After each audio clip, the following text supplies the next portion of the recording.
पुनरुत्थानाविषयी. आज पुनरुत्थानाचा रविवार आहे आणि या विषयावरती आपल्यामध्ये विशाखा थोरात सिस्टर आहेत, त्या बोलणार आहेत. इथून पुढची वेळ मी विशाखा सिस्टर यांच्याकडे. विशाखा सिस्टर.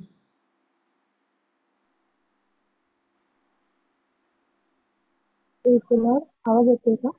हो सिस्टर, आवाज येतो. Praise Lord. परमेश्वराला धन्यवाद. परमेश्वरांनी वचनाला संधी दिली. आज आपण सर्वांनी चर्चमध्ये ईस्टर संदेश परमेश्वराचा पुनरुत्थानाचा दिवस साजरा केलेला आहे. तर आपण आज त्याच्याबद्दल वचनाद्वारे शिकू. मत्तेचा 28वा अध्याय आपण 14 वचन आहे. येशूचे पुनरुत्थान. शब्दानंतर आठवड्याचा पहिला दिवस उजाडताच मगदलना मरिया व दुसरी मरिया या कबर पाहण्यास आल्या. तेव्हा पहा, मोठा भूमिकंप झाला, कारण प्रभूचा दूत स्वर्गातून उतरला. त्याने येऊन दोन एकीकडे लोटली आणि तिच्यावर तो बसला. त्याचे रूप विजेसारखे होते व त्याचे वस्त्र बर्फासारखे शुभ्र होते. त्याच्या भयाने पहारेकरी थरथर कापले व मृतप्राय झाले. देवदूताने त्या स्त्रियांस म्हटले, तुम्ही भिवू नका. वधस्तंभावर केलेला येशूचा हे मला ठाऊक आहे. तो येथे नाही, कारण त्याने सांगितल्याप्रमाणे तो उठला आहे. तो निजला आहे. हे स्थळ पहा आणि लवकर जाऊन त्याच्या शिष्यास सांगा की तो मेलेल्यातून उठला आहे. पहा, तो तुमच्या आधी गालिलात जात आहे. तेथे तो तुमच्या दृष्टीस पडेल. पहा, मी तुम्हाला हे सांगितले आहे. तेव्हा त्या स्त्रिया भीतीने व हर्षातिशयाने कबरीपासून लवकर निघून त्यांच्या शिष्यास हे वर्तमान सांगण्यास धावत गेल्या. मग पहा, येशू त्यांस भेटून म्हणाला, कल्याण असो. त्यांनी जवळ जाऊन धरून नमन केले. तेव्हा येशूने त्यास म्हटले, भिवू नका. जा, माझ्या भावास सांगा की त्यांनी गालिलात जावे. तेथे मी त्यांच्या दृष्टीस पडेन. त्या जात असता पहारेकऱ्यांनी कित्येकांनी नगरात जाऊन झालेले सर्व वर्तमान मुख्याध्यापकांना सांगितले. तेव्हा त्यांनी व वडिलांनी मिळून मसलत केली आणि शिपायास पुष्कळ पैसे देऊन सांगितले की आम्ही झोपेत असताना त्याच्या शिष्यांनी रात्री येऊन त्याला चोरून नेले असे म्हणा. आणि ही गोष्ट सुभेदारांच्या कानावर गेली तर आम्ही त्याची समजूत घालून तुम्हाला निर्धास्त करू. मग त्यांनी पैसे घेऊन चुकवल्याप्रमाणे केले. आणि ही जी गोष्ट यहोदी लोकांमध्ये पसरवण्यात आली ती आजपर्यंत चालू आहे. आणि आपण आपल्याला परमेश्वराने निवडलं आहे. आपण त्याच्यावर विश्वास ठेवतो. पण जे दिवस आहे ईस्टर संडे आपण साजरा. परंतु हे जे लोक होते त्या काळी जे लोक होते जे येशूला खोटं पाडायला बघत होते, आजही काही लोक आहेत म्हणून आपल्यातले जे लोक आहेत विश्वासी असून सुद्धा कधी कधी आपल्या असा विचार करतात की पुनरुत्थान हे नक्की आहे का. असं पण होतं की जर हे होतं तर परमेश्वराच्या येशूच्या पुनरुत्थानाने काय केलेलं आहे की आपल्याला दाखवून दिलेलं आहे की मरण आहे, मरणाच्या पुढेही जीवन आहे. मरण म्हणजे आपल्या जीवनाचा अंत नाही. काही काही वेळेला काय होतं आपण आजारी पडतो, पण येशूने सुद्धा त्या काळी त्याच्या सेवा कार्यामध्ये बहुतेक जणांना आजारातून उठवलं, बरं केलं. परंतु त्यांचं म्हणजे त्यांच्या जीवनातही पुढे जाऊन जे काय होतं मरण हे त्यांना होतं, पण मरण हे अंत नाही असं परमेश्वराने सांगितलं. येशू देखील परमेश्वराचा पुत्र असून सुद्धा त्याला देखील आपल्या बापासाठी मरावा लागला, परंतु तो पुन्हा एकदा जिवंत झाला आणि त्यांनी मरणावर विजय प्राप्त केला. तसंच आपल्याला दिलेलं आहे की मरण हे जे आहे आपल्या जीवनाचा अंत नाही. आपण मरणाला घाबरतो, आजारी पडलो किंवा काय झालं आपण आपल्याला असं वाटतं की खूप काही झालेलं आहे आपल्याला, आता मरण जवळ आले किंवा काय. पण आपण जे परमेश्वरावर विश्वास करतो तर परमेश्वराने जे आपल्यासाठी मरण स्वीकारलं, त्याने आपल्यासाठी पाप आपल्या स्वतःवर घेतलं आणि आपल्यासाठी जे मरण त्याने स्वीकारलं, जे दुःखदायक होतं, पूर्ण त्रासदायक होतं, खूप देश होता त्याला, तरी आणि त्यांनी त्या मरणावर विजय प्राप्त केला आणि दुसऱ्या दिवशी तो जिवंत झाला. म्हणजे त्याच्यानंतर आणि तो अनंत कालासाठी आपला जो परमेश्वर पिता परमेश्वर देव बाप आहे त्याच्या उजव्या बाजूला बसलेला आहे. तर त्याने आपल्याला काय दिलं, आपण त्याचे पुत्र म्हणून त्याने आपल्याला स्वीकारलेलं आहे. जो मरण हे जे काय आहे शेवटचा शत्रू आहे आपला. पहिला करार 15वा अध्याय त्याच्यामध्ये आहे 15वा अध्याय 26 वचन आहे की जो शेवटला शत्रू नाहीसा केला जाईल तो मृत्यू होईल. परमेश्वराने येशूने काय केलं, आपल्या जीवनातले प्रत्येक त्रास नाहीसा केला. आपल्याला देवबापाच्या नजरेमध्ये वाचवण्यासाठी त्यांनी आपल्या सगळं पापांसाठी स्वतःवर घेतले आणि त्याला ते असं वाटत नव्हता, परंतु परमेश्वराची इच्छा पूर्ण करण्यासाठी जे शास्त्राने जे भविष्यवाण्या झाल्या होत्या त्या पूर्ण होण्यासाठी त्यांनी तो सांगितलं की त्यांनी शेवटपर्यंत प्रार्थना केली की होईल तर त्याला माझ्यापासून दूर होऊ दे, परंतु परमेश्वर तुझी इच्छा ती जी काय आहे ती पूर्ण होऊ दे. आणि जो शत्रू हा मृत्यू जो आहे आपला शेवटचा शत्रू तो त्यांनी नाहीसा केला म्हणजे त्यांनी त्याच्यावर विजय प्राप्त केला.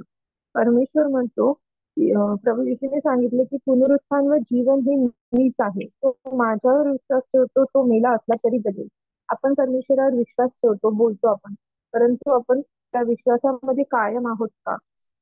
आपण करंटी 15व्या अध्यायामध्ये 44 वचन आहे की प्राणमय शरीर असे पेरले जाते, आध्यात्मिक शरीर असे उठवले जाते. पण जर प्राणमय शरीर असेल तर आध्यात्मिक शरीरही आहे. प्राणमय शरीर परमेश्वराने सांगितलेलं आहे की रोमकरास 17 पहिल्या अध्यायामध्ये 3 आणि 4 वचन जे आहे तो देहदृष्ट्या दावीद वंशात जन्मला. म्हणजे तो प्राणमय मनुष्य म्हणून जन्माला आला, जे प्राणमय शरीर जे आहे त्याच्यामध्ये, आणि पवित्रतेच्या आत्म्याच्या दृष्टीने तो मृतांच्या पुनरुत्थानाच्या द्वारे पराक्रमाने देवाचा पुत्र असा निश्चित ठरला. परमेश्वराने सांगते की तो देहदृष्ट्या जन्माला आला दाविदाच्या वंशामध्ये आणि नंतर पवित्र आत्म्याच्या द्वारे परमेश्वराचा पुत्र म्हणून तो मृतांमधून पुनरुत्थान झाल्यामुळे त्याने तो देवाचा पुत्र असा निश्चित झाला. कारण ज्या वेळेस ते लोक त्याला मारत होते, त्रास देत होते, सगळं काही करत होते, ते लोक त्याला का करत होते की ते लोकांचा विश्वास नव्हता की तो परमेश्वराचा पुत्र आहे. परंतु जेव्हा त्यांनी त्याला मारलं, क्रुसावर लटकवलं, तेव्हा त्यांनी त्याच्या डोक्यावर एक पाटी लिहिली की तो यहुद्यांचा राजा आहे. नकळतपणे त्यांनी त्याला चिडवण्यासाठी ती पाटी लावली, परंतु ते सत्य आहे म्हणून ती पूर्ण झाली. आपण पहिल्या करंटी 15व्या अध्यायामध्ये 55 पासून पुढे वाचू. जो शास्त्रलेख आहे तो पूर्ण होईल असं त्याचं हेडिंग आहे. अरे मरणा तुझा विजय कोठे, अरे मरणा तुझी नांगी कोठे. मरणाची नांगी पाप आणि पापाचे बळ नियमशास्त्र आहे. परंतु जो देव आपल्या प्रभू येशू ख्रिस्ताच्या द्वारे आपल्याला जय देतो त्याची स्तुती असते. म्हणून माझ्या प्रिय बंधूंनो, प्रभूमध्ये तुमचे श्रम व्यर्थ नाही हे तुम्ही जाणून आहात. म्हणून तुम्ही स्थिर व अढळ व्हा आणि प्रभूच्या कामात सर्वदा अधिकाधिक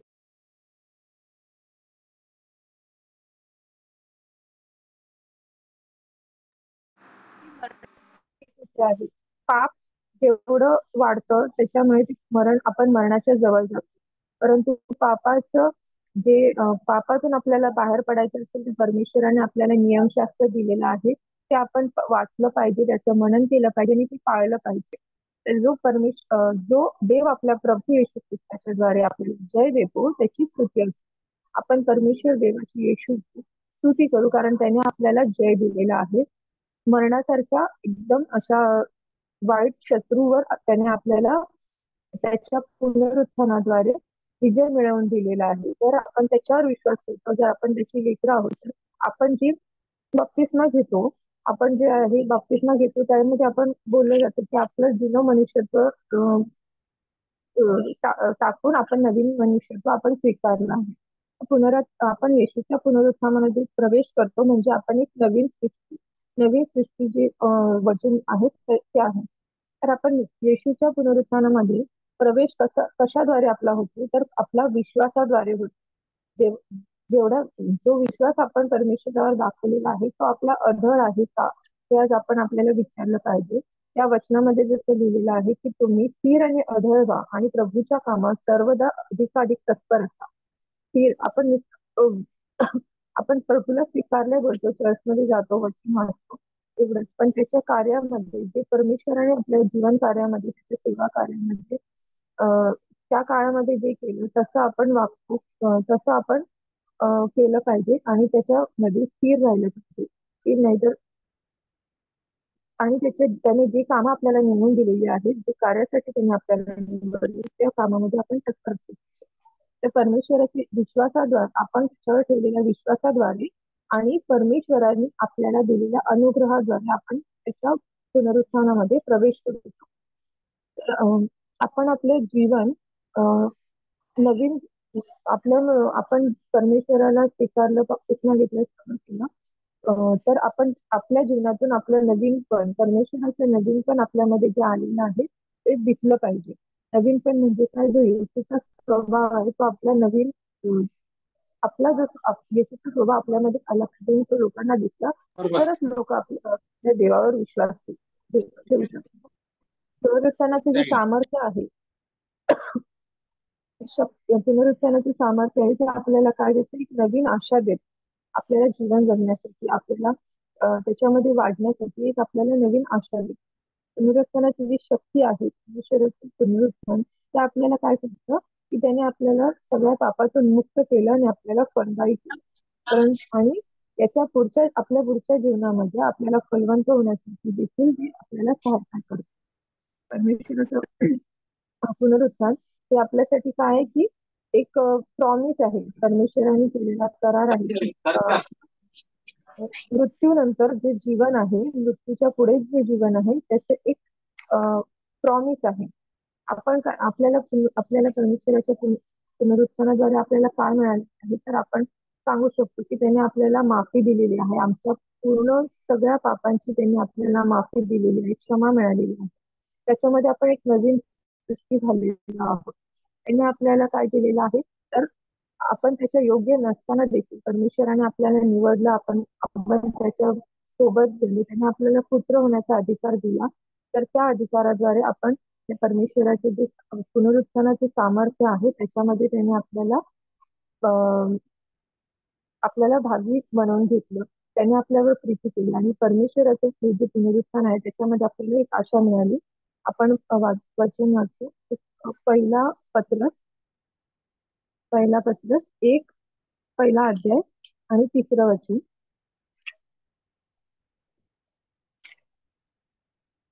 आपल्या प्रभू येशू ख्रिस्ताचा देव व पिता धन्यवादित असो, जिवंत आशा प्राप्त होण्यासाठी आणि अविनाशी, निर्मळ व अक्षय मिळण्यासाठी त्याने आपल्या महादयेनुसार येशू ख्रिस्ताच्या मृतातून पुनरुत्थानाच्या द्वारे आपल्याला पुन्हा जन्म दिला. आमेन. परमेश्वराने काय केलेलं आहे, प्रभू येशूच्या पुनरुत्थानाद्वारे आपल्याला पुन्हा जन्म दिलेला आहे. कसा दिलेला आहे, तर जिवंत आशा. आपला परमेश्वर प्रभू येशू जिवंत आहे, आपला देव जिवंत आहे, तर त्यांनी आपल्याला त्याची जिवंत आशा आपल्या जीवनामध्ये दिलेली आहे, जी अविनाशी आहे आणि निर्मळ आहे. आपला देव पवित्र आहे, त्याने आपल्याला पवित्रतेमध्ये जीवन जगण्यासाठी निवडलेलं आहे. आपल्याला त्यांनी सांगितलेलं आहे की तुम्ही एकटे नाही आहेत. परमेश्वराने सांगितले की तुम्ही परमेश्वर म्हणतो की पुनरुत्थान जीवन मीच आहे, मार्ग सत्य जीवन मीच आहे. त्याने आपल्याला सांगितले की तुम्ही एकटे नाही आहात आणि आपल्याला मरणावर विजय मिळवून दिलेला आहे. आम्ही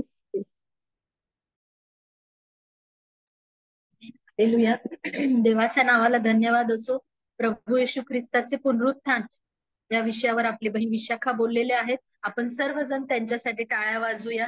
देवाच्या नावाला गौरव असो. सुंदरशा मननासाठी इथून पुढची वेळ आपले प्रिय सॅम्युअल अंकल घेणार आहेत आणि प्रभू येशू ख्रिस्ताने पुनरुत्थानानंतर आपल्या शिष्यांना दिलेलं दर्शन या विषयावर सॅम्युअल अंकल बोलणार आहेत.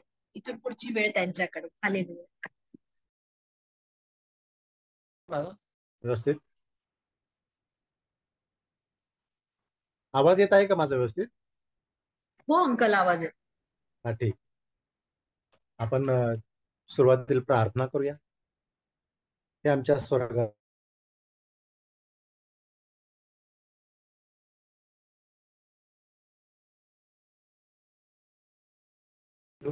आजच्या विशेष प्रसंगी परमेश्वर मला आणि तुझ्या वचनातून बोलण्यासाठी संधी दिलीस, याबद्दल तुझ्या नावाला धन्यवाद देतो. आजचा दिवस संपूर्ण जग तुझं पुनरुत्थान झालेलं आहे ते पाळत आहेत. त्या पद्धतीने परमेश्वर आम्ही सुद्धा त्यात सहभागी होत असताना आम्हाला विशेषतः सर्वांना आनंद होत आहे. त्याबद्दल आम्ही तुझ्या नावाला धन्यवाद देतो की आजचा हे सण पाळण्यासाठी पुनरुत्थानाचा दिवस आठवण करण्याकरता आम्हाला तो हा दिवस लागला. त्याबद्दल तुझ्या नावाला धन्यवाद, स्तुती तू सगळं येशूच्या नावात प्रार्थना केली. आमेन. आपण पाहूया की जे काही 4 शास्त्र भाग मला यातून बोलण्याकरता दिलेले आहेत. त्याचा पहिला आहे मत्तय याचा 28वा अध्याय आणि 16 ते 17 हे 2 वचन सुरुवातीचे आहेत. आणि या ठिकाणी आपण पाहतो की मत्तय 28 याचा पहिला आणि दुसरं वचन, 16 आणि 17 वचन. येशूचे गालिलात प्रेषितांना दर्शन. इकडे 11 शिष्य गालिलात जो डोंगर येशूने सांगून ठेवला होता त्यावर गेले आणि त्यांनी त्याला तेथे पाहून नमन केले. तरी कित्येकास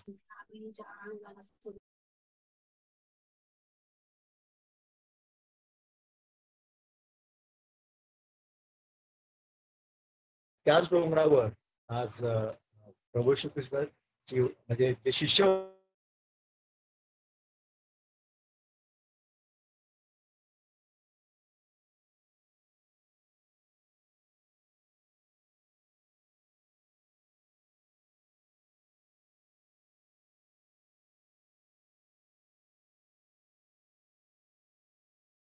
सॅम्युएल अंकल,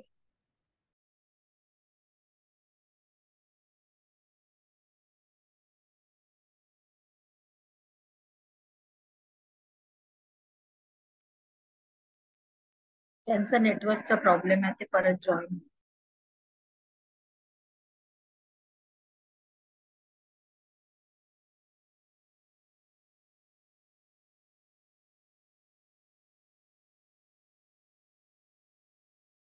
हालेलुया. दीदी आपण 1 मिनिट वाट पाहूया आणि जर ते जॉईन होऊ शकले नाहीत तर मग आपण आधी ताईला बोलायला देऊया आणि मग कोथिंबीरचा.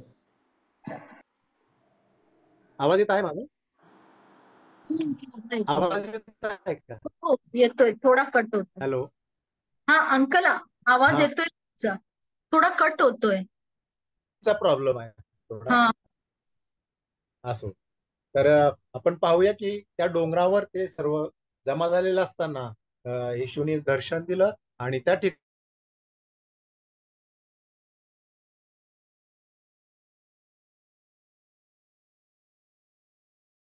आणि 9 ते 14 या वचनामध्ये आपण जाऊया. तर या ठिकाणी आपण पाहतो की शिष्यांना येशूचे दर्शन. मग आठवड्याच्या पहिल्या दिवशी प्रातःकाळी त्याचे पुनरुत्थान झाल्यावर आपण पाहतो की मरिया मगदली त्या ठिकाणी गेलेली आहे आणि तिने म्हणजे तिला ते दर्शन झालेलं आहे आणि मग तिच्यामधून त्याने 7 भूते काढले असं म्हटलेलं आहे या ठिकाणी. आणि हे वर्तमान त्याच्याबरोबर जे पूर्वी असलेले जे शिष्य होते त्या शिष्यांना सांगण्यासाठी ती गेली आणि मग त्या शिष्यांना तिने सांगितलं तरी पण त्या शिष्यांनी आणि मग ते हे ऐकून त्यांनी विश्वास ठेवला नाही असं म्हटलेलं आहे. हे पहिल्यांदा आपण पाहतो की त्यांनी विश्वास ठेवलेला नाही. त्यानंतर त्याच्यापैकी 2 जण अरण्यात चालले होते, त्यांना तो दुसऱ्या रूपाने प्रगट झाला आणि आपण पाहतो की त्या दोघांनी पण त्या ठिकाणी येशूच्या पुनरुत्थानावर विश्वास ठेवलेला नाही. नंतर 11 जण जेवायला बसले होते, 11 शिष्य होते, ते जेवायला बसले होते तेव्हा तो प्रगट झाला. आणि आपण पाहतो की 2दा-3दा येशूने शिष्यांना दर्शन दिलेलं आहे. पहिल्यांदा या ठिकाणी ते जेवायला बसले होते आणि त्या ठिकाणी येशूने त्यांना दर्शन दिलंय. आणि त्यांनी तरी पण आपण पाहतो की त्यांनी शिष्यांनी विश्वास ठेवलेला नाही. त्यांनी अविश्वास व अंतःकरणाचा कठीणपणा याविषयी त्यांना त्यास दोष लावलेला असं म्हटलेलं आहे. येशूने त्यांना दोष लावलेला आहे. त्यानंतर आपण पुढचा शास्त्रभाग वाचणार आहोत. लूक वर्तमान याचा 24वा अध्याय.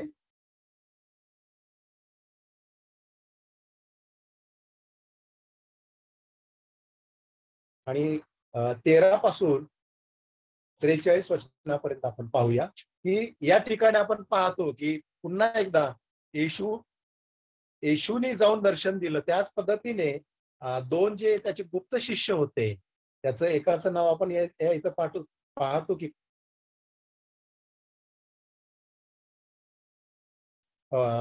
अम्माऊसच्या वाटेने जात असताना येशूने त्यांना दर्शन दिलं. आणि मग त्या ठिकाणी त्यांचा वार्तालाप चालला होता की यरुशलेममध्ये मागील दिवसामध्ये म्हणजे आज काय घडलं याविषयी ते बोलत असता येशू ख्रिस्त त्यांच्यामध्ये आला. आणि मग येशू ख्रिस्त म्हणजे त्यांना येशूला ओळखू नये म्हणून येशूने त्यांचे डोळे बंद केले असं म्हटलेलं आहे. आणि येशूने त्यांचा वार्तालाप ऐकला. ते काय बोलत होते, काय विचार करत होते, चर्चा काय करत होते याविषयी येशूने ऐकलं. मग नंतर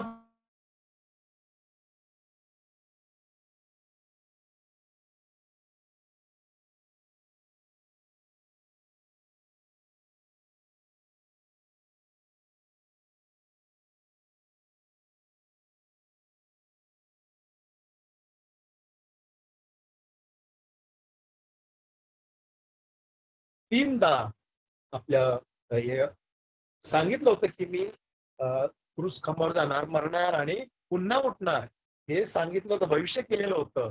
तर येशू त्यांना म्हणतो की तुम्हाला हे माहित नव्हतं का की मी माझं भविष्य केलं. आणि ते आपण वाचून पाहतो की योहान नाही पण पाहतो या ठिकाणी की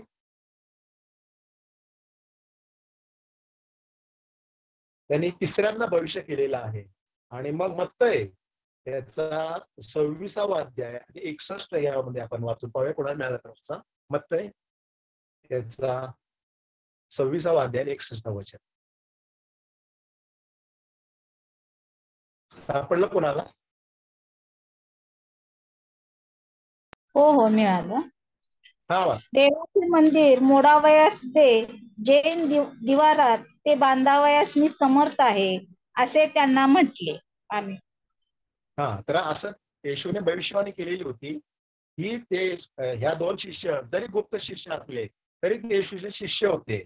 आणि समोर न येता त्यांनी गुप्तपणे येशूला स्वीकारलेलं होतं. मग ह्यावेळेस त्यांनी पण ऐकलेलं होतं की येशूने 3दा भविष्य केलेलं आहे. तरी सुद्धा त्यांनी विश्वास ठेवला नाही. आणि त्यांची चर्चा येशूने ऐकल्यानंतर त्यांना असं म्हटलेलं आहे की तुम्ही ह्याचे अगत्य नव्हते काय, हे तुम्ही ऐकलेलं नव्हतं काय. आणि मग त्यांनी मोशे आणि त्यांच्या संदेशाविषयी आरंभ केला येशूने आणि त्यांच्याशी चर्चा केली. आपण या ठिकाणी पाहतो की नंतर हे सर्व झाल्यानंतर ते त्याला आग्रह करून म्हणाले की आमच्या बरोबर राहा. आणि मग आपण पाहतो की येशू त्यांच्या बरोबर गेला आणि राहिला. आज आपल्याला सुद्धा गरज आहे की वचन सांगतं की येशू दाराशी उभा आहे, आपलं दार ठोकीत आहे. आणि जो कोणी दार उघडेल आणि त्याला आत घेईल त्याच्याबरोबर तो जेवील. या पद्धतीने त्या शिष्यांनी जसं येशूचं आगस्वागत केलं, त्याला आग्रह केला, त्यांना घरी बोलवलं आणि येशूने भाकर मोडली असं म्हटलेलं आहे. त्या पद्धतीने आपल्याला पण येशू जर आपल्या दारामध्ये आहे, ठोकत आहे आणि आपण त्याला आत घेणं गरजेचं आहे. मग तो आपल्या बरोबर आत येईल आणि आपल्या बरोबर जेवील असं म्हटलेलं आहे. आणि मग या ठिकाणी आपण पाहतो की तो त्यांच्या बरोबर जेव्हा बसला असताना त्यांनी भाकरी घेऊन आशीर्वाद दिला व तो मोडून त्यांना दिली. आणि मग त्यांचे डोळे उघडले आणि मग तो त्यांच्यापासून अंतर्धान पावला असं म्हटलेलं आहे. मग या ठिकाणी आपण पाहतो की ते एकमेकास म्हणाले आणि मग त्यांनी जाऊन जे शिष्य होते त्या शिष्यांना हे झालेल्या सर्व गोष्टीबद्दल तिथं चर्चा केली आणि त्यांना सांगितलं. आणि मग ते सगळेजण त्यांनी ओळखलं आणि ते निवेदन त्यांनी सर्व काही त्या शिष्यांसमोर सादर केलं. त्यानंतर आपण पाहतो की या गोष्टी सांगत असता तो स्वतः त्यांच्यामध्ये उभा राहायला.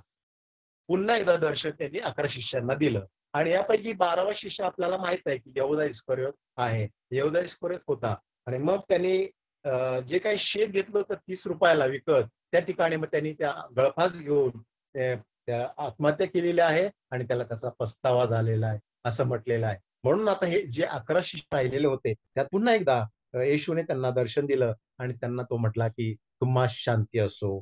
तर आपण पाहतो की येशूने त्यांना शांती दिलेली आहे आणि येशूच्या पावलावर पाऊल ठेवण्यासाठी आपल्याला प्रयत्न करायचा आहे. प्रत्येक गोष्ट जशी येशूने केलेली आहे या 33 वर्षामध्ये, तशी आपण आपल्या आता आपण आपल्या येशूच्या पावलावर पाऊल ठेवून चालायचं आहे आणि मग आपण एकमेकांना म्हणतो प्रेज द लॉर्ड, देव बाप तुम्हाला आशीर्वाद देव, शांती देव. त्या पद्धतीने आपण एकमेकाशी बोलायला हवं, एकमेकांना शांती द्यायला हवी आणि मग आपण पाहतो की एका ठिकाणी असं वचन आहे की मी तलवार चालवायला सांग, मी शांती प्रस्थापित करायला आलो नाही, तर मी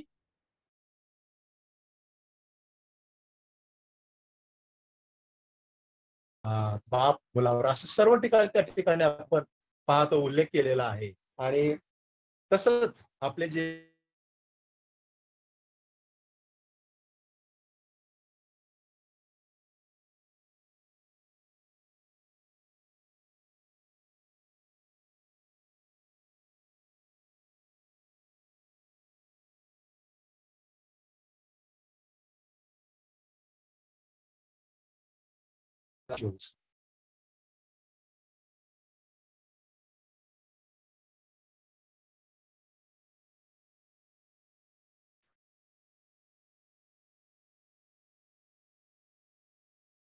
मी वाचू काय कोणाला मिळालं नसेल तर अंकल तुमचा आवाजच नाही आलेला. नाही आलेला का? गणना 6:24.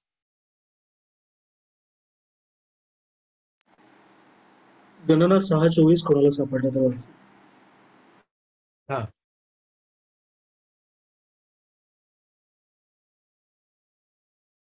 मी वाचतो. परमेश्वर तुला आशीर्वाद देवो व तुझे संरक्षण करो. परमेश्वर आपला मुख प्रकाश तुझ्यावर पाडो व तुझ्यावर कृपा करो. परमेश्वर तुझ्याकडे प्रसन्न मुख करो आणि तुला शांती देवो. असे म्हटल्यावर परमेश्वर देखील आपल्याला आशीर्वाद देऊ शकतो. आपण इतरांना भेटत असताना इतरांबरोबर व्हॉट्सअपमध्ये असो किंवा प्रत्यक्ष असो, आपण ज्या ज्या वेळेस आपण एकमेकांना भेटू त्यावेळेस आपण असा जर आशीर्वाद एकमेकांना देऊ तुम्हाला शांती असो, तर असं म्हटलेलं आहे त्या वचनात की असं जर आपण एकमेकांना म्हटलो तर परमेश्वर देखील आपल्याला आशीर्वाद केल्याशिवाय राहणार नाही. मग या ठिकाणी प्रत्येक वेळेस ज्या ज्या वेळेस प्रभू येशू ख्रिस्त हे शिष्यांना दर्शन देत आहे त्या वेळेस तो म्हणतो की तुम्हाला शांती असो. आणि मग आपण पाहतो की त्यांना म्हटले की तुम्ही का घाबरता व तुमच्या मनात तर्कवितर्क का उद्भवतात. माझे हात व माझे पाय पहा, मीच तो आहे, मला चाचपून पहा. असे मला हाडमास असलेले पाहता तसे भूताला नसते असं येशू ख्रिस्त शिष्यानं म्हणत आहे. तरी आपण पाहतो की त्यांनी विश्वास ठेवलेला नाही आणि आपण पण आपण विश्वास ठेवला पाहिजे येशूच्या पुनरुत्थानावर.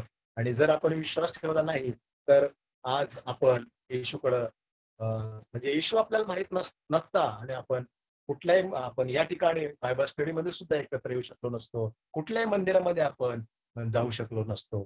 त्या विश्वासाने आपण सर्वजण या ठिकाणी एकत्र झालेलो आहोत. आणि मग विश्वासाबद्दल आपण जर पाहू जाऊ तर इब्री 11:1 ही विश्वासाची व्याख्या आहे. आणि या ठिकाणी पाऊल म्हणतो की विश्वास हा आशा धरलेल्या गोष्टीविषयीचा भरोसा आणि न दिसणाऱ्या गोष्टीविषयीची खात्री आहे.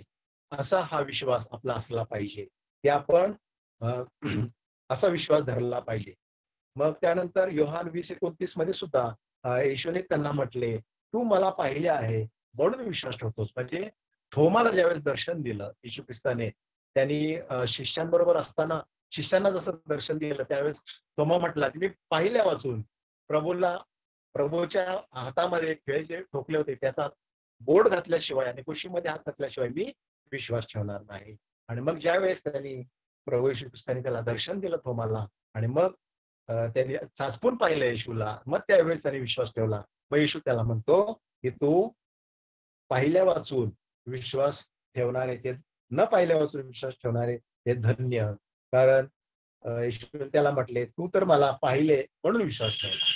तर त्यांना आपण न पाहता आज आपण विश्वास ठेवतो ते धन्य आहोत. आणि म्हणून आपण त्याच्यावर विश्वास ठेवला तर पुढच्या गोष्टी आपण पाहू. त्यानंतर आपल्याला विश्वासानंतर असं म्हटलेलं आहे की प्रीती सर्वात श्रेष्ठ आहे, असं बायबल आपल्याला सांगतं. विश्वास आपण धरला तर आज आपल्याला बरोबर जो काय आनंद सर्वांना झालेला आहे तो आनंद होऊ शकतो. आणि आपण कधीही न न विश्वास न म्हणजे अविश्वास दाखवू नये. तर त्या शिष्यांना त्यांनी सांगितलं की तुमचे अंतःकरण कठीण झालेलं आहे. तर आपण अंतःकरण कठीण करायचं नाही, आपण येशूवर विश्वास ठेवायचा पुनरुत्थानावर, आणि मग आपल्याला त्या पुढच्या सर्व आशा मिळू शकतात. आपण पुढच्या अध्यायामध्ये जाऊया. लूक याचा 24वा अध्याय आणि त्याचे 13 ते 43 या वचनाकडे आपण पाहूया की ते अम्माऊस गावाच्या ज्या वाटेवर जे दोघे चालले होते त्यांच्यामध्ये चर्चा झाली. आणि मग त्या ठिकाणी आपण ते पाहिलेलं आहे, त्यांचं सर्व चर्चा झाली, वार्तालाप झाला. आणि मग येशूने त्यांच्यामध्ये जाऊन त्यांना कसं त्यांची चर्चा ऐकली आणि मग त्यांनी अविश्वास दाखवला. तो आपण ते सर्व वचन पाहिलेलं आहे. त्यानंतर आपण पुढच्या वचनाकडे जाऊया. योहान सुवर्तमान याचा 20वा अध्याय 19 आणि 29 हे वचन बघूया.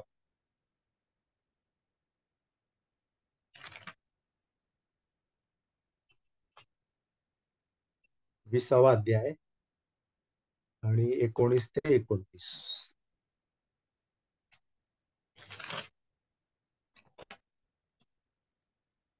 त्याच या दिवशी ठिकाणी म्हणजे आठवड्याच्या पहिल्या दिवशी संध्याकाळ झाल्यावर जेथे शिष्य होते तेथील यहुद्यांच्या भीतीमुळे बंद असता येशू आला व मध्ये उभा राहून त्यांस म्हणाला, तुम्हाला शांती असो. असे बोलून त्याने आपले हात व फूस त्यांस दाखवले. तेव्हा प्रभूला पाहून शिष्यांना आनंद वाटला. येशू पुन्हा त्यांस म्हणाला, तुम्हाला शांती असो. जसे पित्याने मला पाठविले आहे तसे मीही तुम्हास पाठवितो. असे बोलून त्याने त्यांच्यावर फुंकर टाकिला आणि त्यास म्हटले, पवित्र आत्मा घ्या. ज्या कोणाच्या पापांची तुम्ही क्षमा करिता त्यांची क्षमा झाली आहे आणि ज्या कोणाची तुम्ही राखिता ती राखलेली आहे.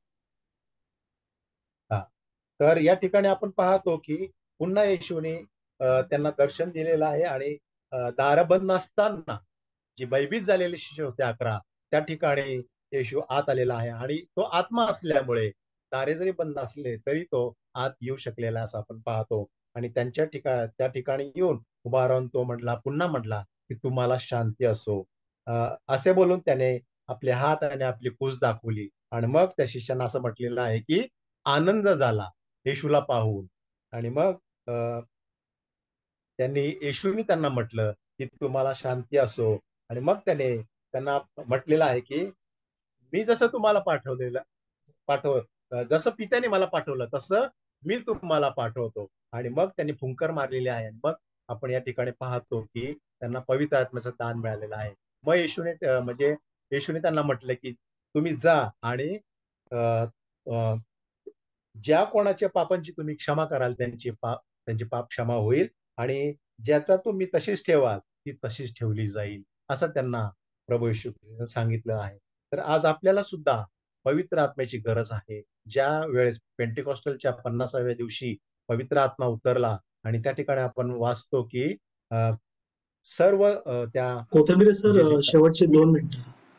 हा, ठीक आहे. तर त्या ठिकाणी आपण पाहतो की पवित्र आत्मा उतरला. त्या पद्धतीने आज आपल्याला पण पवित्र आत्म्याची गरज आहे. आणि पवित्र आत्मा जर आपल्याला मिळाला तर आपण पुष्कळ कार्य करू शकतो. जसं पेत्राने कार्य केलं की त्याच्या सावली जरी पडली तरी त्या ठिकाणी लोक बरे होत होते. आणि मग आपण पाहतो की हे सर्व शुभवर्तमान येशूने 40 दिवस दर्शन देऊन शिष्यांना सांगितलं आणि अनेकांना दर्शन देऊन प्रूव्ह केलं की तो जिवंत आहे, मेलेल्यामधून उठलेला आहे. मी शेवट एक गीत म्हणू इच्छितो. ते पुनरुत्थानावरच गीत आहे. आवाज क्लिअर येत आहे ना माझा? हॅलो. हो येतोय अंकल. ठीक. तर शेवट आपण एक गीत ऐकूया, पुनरुत्थानावरचं आहे. यीशु प्रभु जी उठ के स्वर्ग में सदा जिंदा है, इस जगत में वो शीघ्र आने वाला राजाओं का राजा वो है। हाँ हालेलुया, जय हो हालेलुया, यीशु प्रभु सदा जिंदा है। हाँ हालेलुया, जय हो हालेलुया, यीशु प्रभु सदा जिंदा है। यीशु प्रभु ने मृत्यु को क्रूस पर हरा दिया, यीशु प्रभु ने मृत्यु को क्रूस पर हरा दिया, उसके बंधन को तोड़ मुझे किया आजाद, अब मौत का न कोई डर मुझे। हाँ हालेलुया, जय हो हालेलुया, यीशु प्रभु सदा जिंदा है।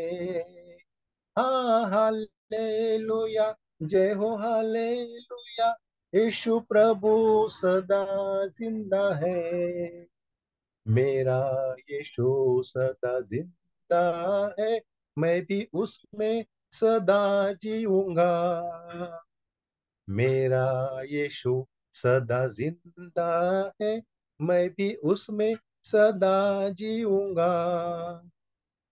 उसके बिना मैं कैसे जीवित रहूं, मेरा यीशु ही सब कुछ है। हाँ हालेलुया,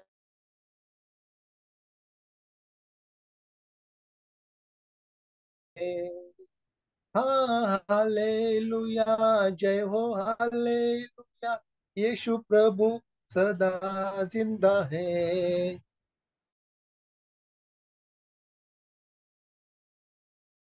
महिमा में सदा जीऊंगा, इस दुनिया में आनंद जीवन नहीं, उसकी महिमा में सदा जीऊंगा। स्वर्गीय घर में मैं जाऊंगा प्रभु के पास, वो दिन निकट आ गया है। हाँ हालेलुया, जय हो हालेलुया, यीशु प्रभु सदा जिंदा है। हाँ हालेलुया, जय हो हालेलुया, यीशु प्रभु सदा जिंदा है। Amen. Hallelujah, thank you very much. आपण सर्वजण कोथिंबीरे अंकल साठी टाळ्या वाजवूया. सुंदरसं मनन त्यांनी पवित्र आत्म्याच्या प्रेरणेने घेतलाय. पुढची वेळ जराही न घेता आपली प्रिय बहीण सुनीता ताई यांच्याकडे मी वेळ देते. प्रभू येशू ख्रिस्ताने दिलेली आज्ञा यावर त्या बोलणार आहेत. हालेलुया. हालेलुया, प्रभूची स्तुती असो. आपण प्रार्थना करूया. पवित्र पवित्र अशा कृपाळू आमच्या महान जिवंत सेनाधीश परमेश्वरा, आम्ही तुझ्या नामाला महान महिमाने गौरव देतो देपा. ही सुंदर शिवेळ देपा तू आमच्या शिवाय जोडलेली आहेस प्रभू. आभार उपकार मानते देपा. आज पुन्हा एकदा देपा तू संधी दिलेली आहेस देपा, तुझ्या वचनावर मनन करण्यासाठी, बोलण्यासाठी देपा. देपा माझ्या बोबड्या बोलाना देपा तू स्पर्श कर प्रभू. देपा माझ्या सर्व देपा पातके देपा तुझ्याकडे समर्पित करते देपा. तू मला तुझ्या कृसाड लवकर प्रभू या आणि देपा सहाय्य आणि मदत कर प्रभू. धन्य तारक येशू ख्रिस्ताच्या गोड आणि पवित्र नावाने मागते म्हणतोय, आमेन. प्रभू येशूची पुनरुत्थानानंतरची आज्ञा आपण जर बघितलं तर आपल्या बायबलमध्ये 4 शुभवर्तमान आहेत आणि चारही शुभवर्तनामध्ये येशू ख्रिस्ताच्या पुनरुत्थानानंतर तो आपल्या शिष्यांना काय करत आहे, आज्ञा देत आहे. आणि ती आज्ञा काय आहे तर ती ख्रिस्तासाठी नव्हे तर ती आपल्यासाठी देखील आहे. आणि त्या आज्ञा काय आहे तर त्याच्या अगोदर आपण बघतो की 4 शुभवर्तमान म्हणजे तर आपण मत्तई ह्याचा 28 आणि 18 ते 20 वचनं जर आपण बघितली तर त्याच्यामध्ये येशू असा म्हणतो की तेव्हा येशू जवळ येऊन त्यास म्हणाला की स्वर्गात आणि पृथ्वीवर सर्व अधिकार मला दिलेला आहे. यास्तव तुम्ही जाऊन सर्व राष्ट्रातील लोकांस काय करा, शिष्य करा व त्यास पित्याच्या, पुत्राच्या व पवित्र आत्म्याच्या नामाने बाप्तिस्मा द्या. जे सर्व काही मी तुम्हास आज्ञा पिले ते पाळावयास त्यास शिकवा. आणि पहा, युगाच्या समाप्तीपर्यंत मी सदोदित तुम्हा बरोबर आहे. इथे येशू ख्रिस्त असा म्हणत आहेत की तुमचा आणि माझा जो जिवंत प्रभू आहे, आपण काय म्हणलेला आहे की प्रभू उठला आहे आणि खरोखर उठला आहे. जो प्रभू येशू ख्रिस्तावर विश्वास धरतो त्याला कधीही काय येणार नाहीये, तो त्याला प्रत्येक देवपाचे आशीर्वाद देवपाचे जे आहेत ते लाभणारच आहेत. आणि येशू ख्रिस्ताने जी आज्ञा दिलेली आहे आपल्या शिष्यांना, की त्याने काय सांगितलेलं की स्वर्गात आणि पृथ्वीवर सर्व अधिकार कोणाला आहेत, मला आहेत. जर आपण की बघितलं की त्या 2 चोरापैकी ज्यावेळी ते एका चोराने काय केलेलं आहे की तिथेच येशू ख्रिस्ताचा स्वीकार केलेला आहे, तो तिथेच त्याने येशू ख्रिस्ताला ओळखलेला आहे. तो म्हणालेला आहे की तुम्ही जेव्हा या राज्यात म्हणजे याल तेव्हा की तुम्ही काय करा, माझी आठवण करा. आणि त्या क्षणी काय केलं, येशू ख्रिस्ताने काय सांगितलेलं आहे की तू काय असशील, खचित मी तुला खचित खचित सांगतो, तू आज मज बरोबर सुखलोकात असशील. म्हणजेच काय की स्वर्गाच्या चाव्या ज्या आहेत त्या कुणाकडे आहेत, आपल्या येशू ख्रिस्ताकडे आहेत. आणि आपण बघतो की येशू ख्रिस्त ज्यावेळी मरण पावल्यानंतर तो पहिल्यांदा कुठे गेलेला होता, अधोलोकामध्ये गेलेला आहे. आणि त्यावेळी तोपर्यंत स्वर्ग काय आहे, उघडलेला नव्हता. आणि ज्यावेळी अब्राम, दावीद ह्यांचा देखील काय केलेला आहे, ह्यांचा अक्षरशः हात पकडून येशू ख्रिस्ताने ज्यावेळी त्यांना काय केलेलं आहे, आपल्या बरोबर स्वर्ग लोकात नेलेलं आहे. ह्याच्यात आपलं समजतं की येशू ख्रिस्ताला काय सांगितलंय की पृथ्वीवर देखील काय आहे, स्वर्गात जसा अधिकार त्याला दिलेला आहे तसा पृथ्वीवर देखील येशू ख्रिस्ताचाच काय आहे, अधिकार हे मला दिलेला आहे. जो माझ्यावर विश्वास ठेवतो, तर की जो माझ्यावर विश्वास ठेवतो, जो मला अनुसरतो, तर त्याच काय होणार आहे, तोच काय होणार आहे की इथे आपल्याला सांगितलेलं आहे की तुम्ही काय करा की सर्व राष्ट्रातील लोकांस जाऊन इथे काय करा, शिष्य करा. म्हणजे आपल्याला येशू ख्रिस्त काय सांगत आहे, देवप्पा काय सांगत आहे की माझ्याकडे आल्या वाचून कोणीही काय पुढे जाऊ शकत नाही. तुम्हाला सर्वप्रथम काय केलं पाहिजे, येशू ख्रिस्तावर विश्वास ठेवला पाहिजे. जर आपल्याला आपल्याला जर आपण बघतो, आपण जर पवित्र शास्त्र वाचतो, आपण जर त्या वचनांचा अभ्यास करतो, तर त्या वचनांचा अभ्यास करण्यामध्ये आपल्याला त्या वचनांचा अभ्यास आपण का करत आहे, तर आपण त्या वचनांमध्ये अधिकाधिक वाढावं, की जे येशू ख्रिस्ताने आपल्याला लिहून दिलेलं आहे की जे सार्वकालिक जीवन मी तुमच्यासाठी ठेवलेलं आहे. ते सार्वकालिक जीवन मिळण्यासाठी की तुम्हाला काय करायचं आहे की त्या येशू ख्रिस्ताच्या आगमनावर काय करायचं आहे, विश्वास ठेवायचा आहे. जसं त्याच्या पुनरुत्थानावर आपण आज म्हणतो की खरोखर प्रभू उठला आहे, जो आपला खरोखर विश्वास आहे, तर त्याच्या दुसऱ्या आगमनावर देखील आपला विश्वास असला पाहिजे. तो आपल्या शिष्यांना एक आज्ञा देत आहे. आपण बघितलं आपल्याला 10 आज्ञा आपल्याला आतापर्यंत माहिती आहेत. तो शिष्यांना आज्ञा देत आहे की तुम्ही काय करा की सर्व लोकांस जाऊन माझी काय करा, सुवार्ता सांगा. की तो सांगत आहे की पुत्राच्या, पित्याच्या व पवित्र आत्म्याच्या नामाने काय केलं पाहिजे, त्यांना बाप्तिस्मा द्या. आणि काय मी तुम्हाला आज्ञा केली, म्हणजे मी तुम्हाला काय शिकवलेले आहे, काय सांगितलेलं आहे, त्यास तुम्ही काय करा, ते त्यांना पाळावयास शिकवा. फक्त विश्वास नका ठेवता, त्या विश्वासाला काय करा, तुम्ही कृती देखील त्याच्याबरोबर असू द्या, असं इथे सांगितलेलं आहे. आणि सांगितलेलं आहे की ज्यावेळी आपण प्रार्थना करतो, एखाद्याला आपण सुवार्ता सांगतो, कधी कधी आपण घाबरतो की हा समोरचा व्यक्ती आहे, हा कसा ऐकेल. तर इथे देवपाने येशू ख्रिस्ताने सांगितलेलं आहे की तुम्ही काय करा, माझ्यावर विश्वास ठेवा आणि मी तुम्हाला जी आज्ञा दिलेली आहे की त्या विश्वासाने तुम्ही दुसऱ्यांना सांगा. आणि काय काय काय सांगितलेलं आहे की युगाच्या समाप्तीपर्यंत काय आहे, मी तुमच्या बरोबर सदोदित आहे.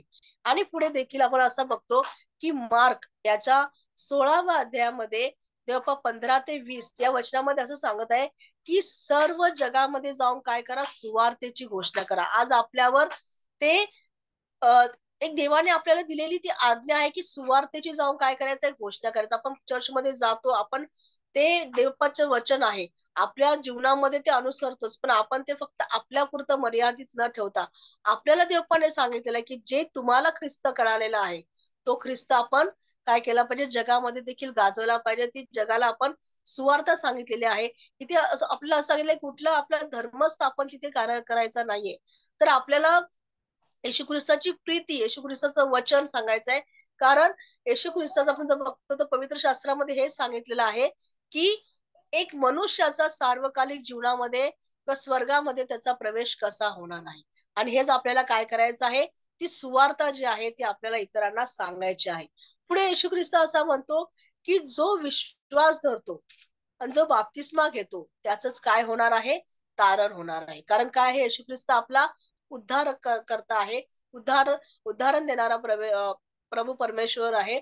आणि तो म्हणतो की जो विश्वास धरीत नाही तर तो काय आहे, दंडास पात्र आहे. म्हणजे किती मोठं आपल्याला इथे देवपाने एक आपण म्हणू शकतो एक खरं दाखवलेलं आहे की जर फक्त आपण जर नुसते आपण नामाने ख्रिस्ती आहोत, आम्ही ख्रिस्त आहे किंवा माझ्या अगोदरचे पिढी ख्रिस्ती होती किंवा मी फार मोठ्या ख्रिस्ती धर्मामध्ये माझा विवाह झालेला आहे किंवा आम्ही फक्त नावाने लेबलने फक्त ख्रिस्ती आहोत, तर असे ख्रिस्ती होण्यास, कारण येशू ख्रिस्त म्हणतो की गुरुजी म्हणणाऱ्या सगळ्यांचा काही होणार नाही, प्रवेश स्वर्गाच्या राज्यामध्ये होणार नाही. तिथे येशू ख्रिस्त काय करणार नाही, आपल्याला ओळखणार नाही आहे. आणि ती ओळख ती येशू ख्रिस्ताबरोबर आपल्याला काय करायची आहे, तर येशू ख्रिस्ताने आपल्याला ओळखलं पाहिजे. तर येशू ख्रिस्त आपल्याला हे ओळखणार नाहीये की आपण की मी किती दान देतोय किंवा मी किती ख्रिस्ती आहे. तर येशू ख्रिस्त आपले ते ओळखपत्र येशू ख्रिस्ताकडे आहे. ती आपल्याला बघणार आहे की आपलं खरंच तारण झालेलं आहे का. पुढे आपण म्हणतो की जो विश्वास धरतो तो काय करेल, माझ्या नामाने भूते काढेल, नव्या नव्या भाषा बोलतील आणि काय करतील, ते अक्षरशः प्राणघातक वस्तू देखील जरी त्यांनी पदार्थ जरी खाल्ले तरी त्यांना बाधणार नाही. ही सर्व प्रभू येशू ख्रिस्ताने उदाहरणं दिलेली आहे की विश्वास कसा असला पाहिजे, त्या मोहरीच्या दाण्या एवढा असला पाहिजे. आज आपण आज ख्रिस्ती आहोत तर आपण कधी कधी म्हणतो की पालक साहेब माझ्यासाठी प्रार्थना करा किंवा एखादं कोणतंही एखादी आपल्याकडे अडचण आली असेल, काही असेल, तर आपण कधी कधी काय करतो, जगिक वस्तूंवर जगिक आपल्या ज्या परिस्थिती आहेत त्याच्यावर विश्वास ठेवतो. तर इथे सांगितलेले कुठलीही अडचण आली, कुठलीही जगातली किंवा कुठल्याही आपल्या जीवनातली किती छोटी मोठी काही देखील संकट असेल तर सर्वप्रथम आपल्यामध्ये नाव आलं पाहिजे, ते म्हणजे येशू ख्रिस्त. कारण येशू ख्रिस्तच काय आहे, आपला विश्वास आहे आणि येशू ख्रिस्तच आपलं जीवन आहे. पण येशू ख्रिस्त सांगतो की मीच आदी आणि मीच अंत आहे. जर तुम्ही माझ्या नावाने, जर तुम्हाला असं वाटतं तुम्ही माझ्या नावाने जर दुसऱ्या एखाद्या दुखनायतासाठी किंवा एखाद्या आजारी माणसासाठी जर तुम्ही प्रार्थना केली तर ती प्रार्थना नक्कीच माझा स्वर्गीय पिता ऐकणार आहे. आणि ते पुढे सांगितलेलं आहे की जर आपण मार्क इथे बघितलं की प्रभू येशू ख्रिस्त नंतर काय केला गेला, स्वर्गात घेतला गेला. आणि तो कुठे आज बसलेला आहे, आज माझ्या पित्याच्या प्रभू परमेश्वराच्या उजवीकडे बसलेला आहे. आणि त्यांनी सांगितलेलं आहे की मी जी काही चिन्ह दाखवलेली आहेत ती सर्व त्याने शिष्याला देखील दिली. म्हणजेच काय सांगितलेलं आहे की मोहरीच्या दाण्या एवढा तुमचा विश्वास हा दृढ असला पाहिजे. पुढे आपण बघतो की लूक याचा 24वा अध्याय आणि 44 ते 49 वचन याच्यामध्ये बघितली की जी माझी प्रभू येशू ख्रिस्त म्हणतो, जी माझी वचने आहेत, जी मोशेचे नियमशास्त्र आहेत, जे संदेश आहेत, जे स्तोत्रे आहेत, ते जे काही मी शिकवलेलं आहे किंवा त्याच्यामध्ये जे काही लिहिलेलं आहे ते सर्व पूर्ण होणं काय होतं, अवश्य होतं. जर आपण बघितलं की नव्या करारामधल्या प्रत्येक गोष्टी जुन्या करारामध्ये अगोदरच लिहून ठेवलेल्या आहेत, त्याची पूर्णता ही नव्या करारामध्ये झालेली आहे. आणि म्हणूनच येशू ख्रिस्त म्हणतो की तिथे ख्रिस्ताने दुःख सोसावे, त्याचं वधस्तंभावर मरण यावं आणि त्याच प्रकारे तिसऱ्या दिवशी ते मरणातून तो पुन्हा उठवावा. तर हे सर्व काय होतं, अगत्याचं होतं. कारण त्याशिवाय नवा करार हा काय होणार नव्हता, पूर्ण होणार नव्हता. आणि पुढे सांगितलेलं आहे की जसं यरुशलेमेपासून आरंभ करून त्याने काय केलेलं आहे, सर्व राष्ट्रांपासून त्याने सांगितलेलं, आपल्याला आज्ञा दिलेली आहे की तुम्ही काय केलं पाहिजे की येशू त्याच्या नामाने पश्चाताप व पाप क्षमा गाजवण्यात तुम्ही आली पाहिजे. आणि या गोष्टीचे काय केलं पाहिजे, तुम्ही येशू शिक्षणा म्हणाले की तुम्ही साक्षी आहात की मी जे काही सगळं केलेलं आहे, आशीर्वाद दिलेले आहे, चमत्कार केले, तुम्ही साक्षी आहात. आणि हे तुम्ही काय केलं पाहिजे की तुम्ही लोकांना ही सगळी साक्ष सांगितली पाहिजे. आणि तुम्हाला ही सामर्थ्यता, ही जी कृपा आहे ती कोण आहे, ही जिवंत प्रभू येशू ख्रिस्तापासूनच येणार आहे. तर तुम्ही सर्व नगरामध्ये, सर्व राष्ट्रामध्ये जाऊन माझी सुवार्ता सांगा. पुढे आपण बघतो की योहान 15 ते 25व्या अध्यायापर्यंत बघतो की प्रभू येशू ख्रिस्त पेत्राकडे येतो. शिमोन पेत्र, आपल्याला पेत्र सर्वांना माहिती आहे की पेत्र कसा होता, की त्याने 3 वेळा येशू ख्रिस्ताला नाकारलं होतं. पहिल्यांदा तो काय म्हणाला होता की मी तुम्हाला कधीच सोडून जाणार नाही. आणि आपण थोड्याच वेळात बघतो की की तो येशू ख्रिस्ताला 3 वेळा नाकारतो. आणि 3 वेळा नाकारल्यानंतर आपण नंतरही बघतो की ज्यावेळी आज पुनरुत्थानाचा दिवस आहे, की ज्यावेळी तिथे तो सगळ्यात पहिल्यांदा तिथे गेला होता, कबरेमध्ये ज्यावेळी गेला होता, दोघ जण होते. एकाचं नाव माहित नाही, तर एकाचा जो पेत्र आहे त्याने काय केलेलं आहे, त्याने आतमध्ये जाऊन त्याने बघितलं की एकीकडे रुमाल बाजूला पडलेला आहे, ती वस्त्रे आहेत. त्याने तसाच तो धावत काय झालेला आहे, तो बाहेर आलेला आहे. आणि त्यावेळी काय झालेलं आहे की त्याला येशू ख्रिस्ताचे जे बोल आहेत ते आठवलेले आहेत की की त्याला जी काही चूक केली होती त्याचा त्याला पश्चाताप झाला होता. आणि मग त्याला कळलेलं आहे की येशू ख्रिस्त काय आहे, की आपल्याला आतापर्यंत जे शिकवत होता की मी पुन्हा येणार आहे आणि तो तिसऱ्या दिवशी जो पुन्हा उठणार आहे, ते थोडं थोडं कदाचित मला असं वाटतं पेत्राला त्यावेळी आठवलं असावं. आणि शेवटी जेव्हा आपण बघतो की येशू ख्रिस्त शिमोन पेत्राला प्रश्न विचारतो, तोही देखील 3 वेळा विचारतो की तू माझ्यावर प्रीती करतोस काय? त्यावेळी तो पहिल्यांदा असा म्हणतो की होय प्रभूजी, मी प्रीती करतो तुमच्यावर. त्यावेळी येशू ख्रिस्ताला म्हणतो की तू माझ्या कोकरास चार. दुसऱ्यांदा प्रश्न विचारतो की तू माझ्यावर प्रीती करतोस काय? त्यावेळी देखील तो म्हणतो की हो प्रभू, मी प्रीती करतो. त्यावेळी तो येशू ख्रिस्त म्हणतो की तू माझ्या मेंढरास पाळ. आणि ज्यावेळी तिसऱ्यांदा प्रश्न विचारतो की तू माझ्यावर की हे योहानाच्या पुत्रा शिमोन पेत्रा, तू माझ्यावर प्रीती करतोस काय? त्यावेळी तो दुःखी होतो. तो म्हणतो होय प्रभू, मी आपल्यावर प्रीती करतो. त्यावेळी तो म्हणतो की माझ्या मेंढरास चार.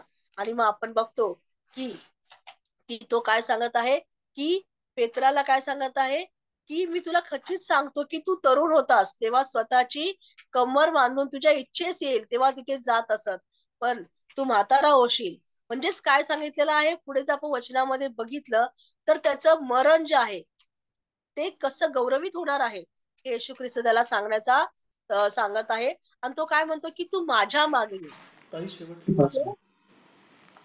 तो काय करत आहे, शिमोन पेत्र तेव्हा देखील येशूची आज्ञा पाळत आहे की तो त्याच्या मागे जातो.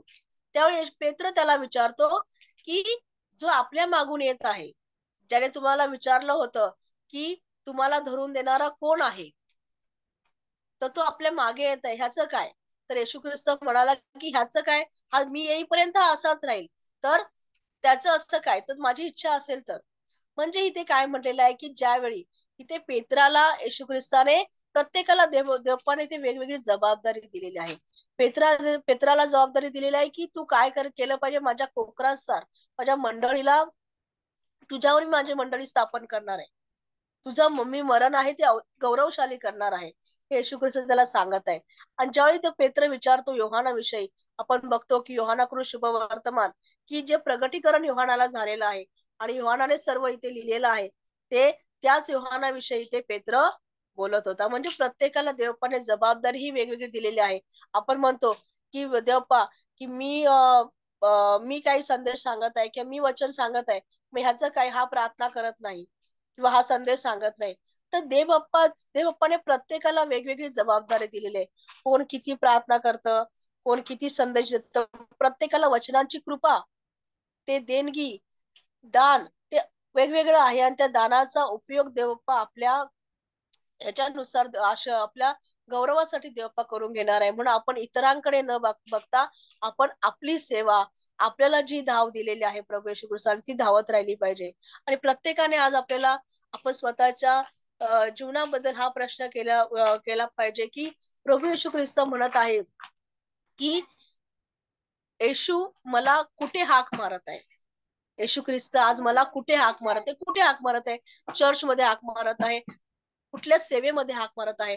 तर तिथे आपल्याला ती हाक ऐकण्यासाठी आपण देखील देवपाला ती वचनामध्ये आपण देखील देवपाशी बोललं पाहिजे. आणि जिथे जिथे आपण म्हणतो जसं होसाना होसाना म्हणजे आम्हाला वाचव, तर आपण रोज आणि रोज वचनातून येशू ख्रिस्ताशी बोललं पाहिजे की देवप्पा मी मी काय केलं पाहिजे, मी माझ्याकडून मी कुठे आहे आणि आज मी काय केलं पाहिजे, कशा प्रीतीने मी देवप्पा तुझ्या स्वर्गाच्या राज्याच्या वाढीसाठी माझा उपयोग तू करून घे.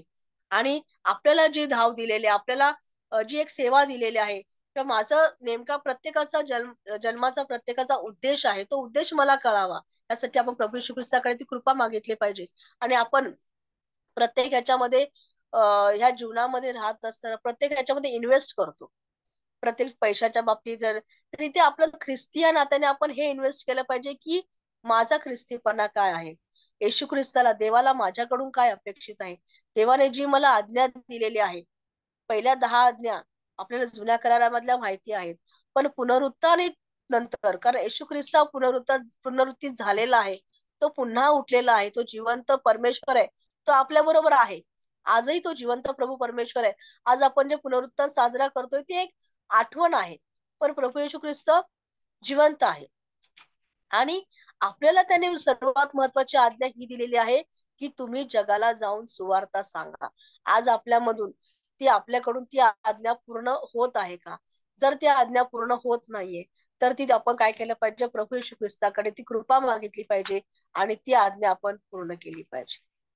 धन्यवाद. हालेलुया, देवाच्या नावाला धन्यवाद. सुनीता समुद्रे गायकवाड यांच्यासाठी आपण सर्वजण टाळ्या वाजवूया. सुंदरसं मनन घेतलेलं आहे. मी तिन्ही वक्तांचे ख्रिस्तामध्ये आभार मानते. प्रभू येशू ख्रिस्ताचे पुनरुत्थानानंतर प्रभू येशू ख्रिस्ताने शिष्यांना दिलेलं दर्शन आणि त्यानंतर प्रभूने दिलेली आज्ञा याविषयी आज मनन झालेलं आहे. आजपर्यंत 30 वक्ते बोललेले आहेत. देवाच्या नावाला धन्यवाद.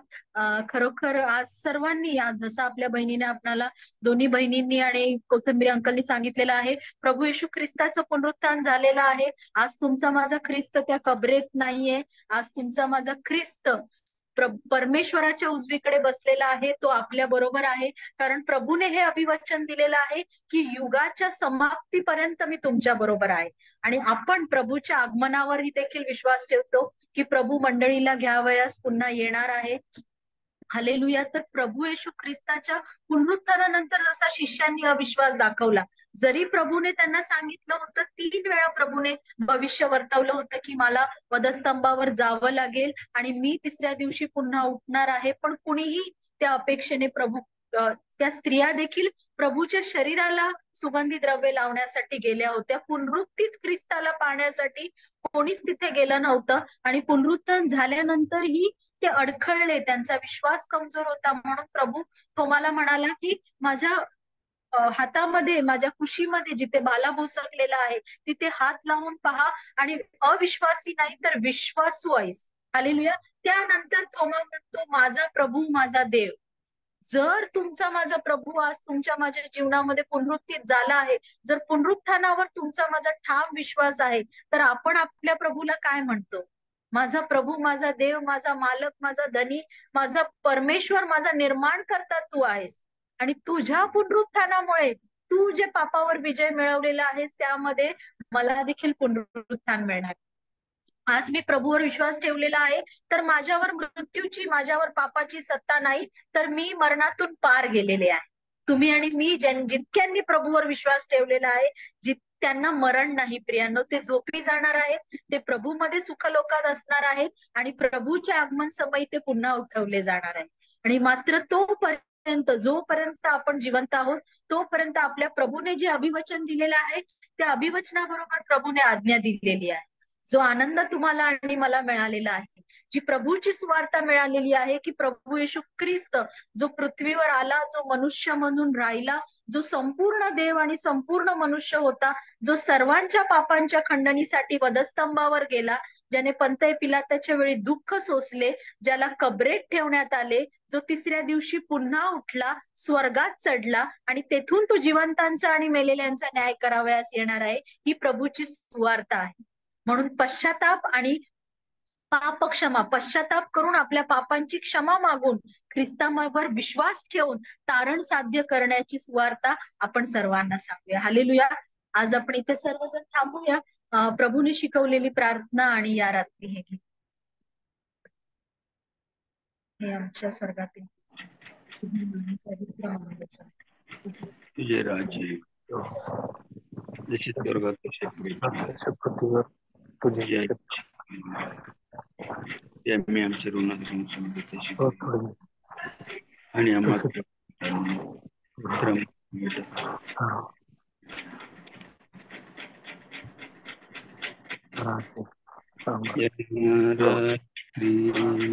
ईश्वरा तू माझला सांभाळ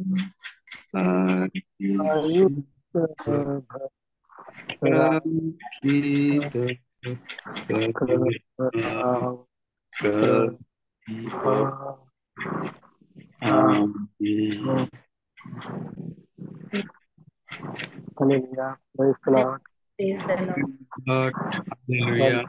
Good night. Praise the Lord. Praise the Lord.